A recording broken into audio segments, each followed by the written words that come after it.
I was put on ECMO, so extracorporeal membrane oxygenation, when I was a baby, actually by Dr. Hatley, Dr. Robyn Hatley, who's still a practicing pediatric surgeon here at MCG today.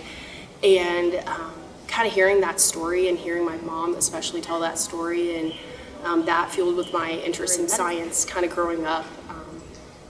I always knew I wanted to go to med school, but that story helped me get to here. You know, it helped me kind of fuel that fire and fuel that interest in medicine.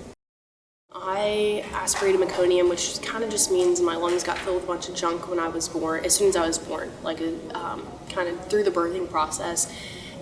Sometimes that can lead to respiratory failure, kind of developing, kind of the answer at that point is ECMO. And back in 1995, when I was born, they didn't have a lot of data that they have now.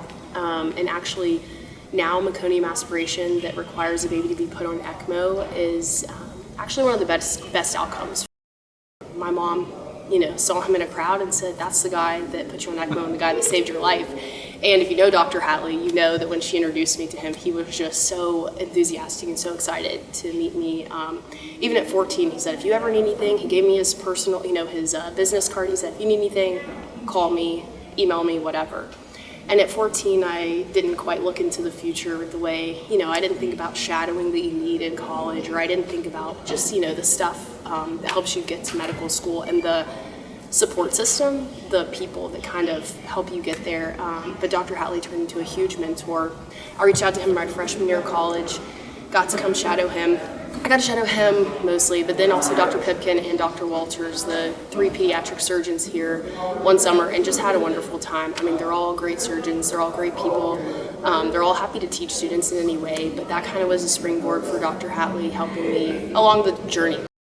So I'm going into orthopedic surgery. I'm really excited to kind of have that opportunity. I found orthopedics as a third-year medical student. It kind of caught me by surprise. At that point, I didn't plan to go into a surgical specialty. And I think that's why third year is so important. You can come in and think you want to do whatever specialty as a first year, and you go through the clinic, or you go through the classroom setting and you study and you're in the books and you're like, you still see yourself as whatever, but when you go through third year rotations, you kind of have a day in the life of that specialty, and you see, oh, I really love the OR. I can't see myself anywhere else. I want to be a surgeon.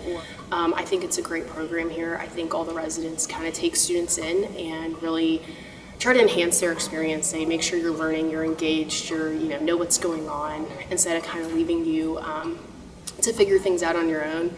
And I just saw myself being able to kind of work with the patient population you find in orthopedics, help them out with a lot of the issues they face. So, whether it's trauma where they come in with their broken bones, you fix them and it's maybe a longer rehab, or joint replacements where they've had chronic pain for years and you're finally giving them that knee replacement or hip replacement that they're looking for.